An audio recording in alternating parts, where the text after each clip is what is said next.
দেখেন গাইস, এগুলা হচ্ছে তেজপাতা গাছ। অনেকেই দেখছেন, তবে হয়তো অনেকেই দেখেন নাই।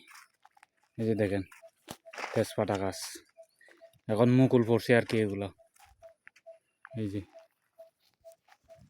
এই যে তেজপাতা।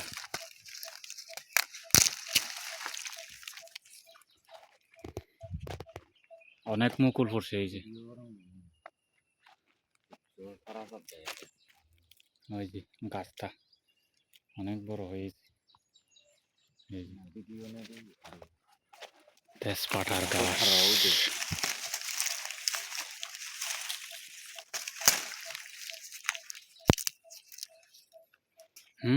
গন্ধটা বেশ ভালো। সালার পাহাড়ে এই পিঁপড়াগুলো খুব মারাত্মক একটা পিঁপড়া। যেখানে সেখানে ফলমূল গাছে হচ্ছে এগুলো থাকে, বিরক্তিকর।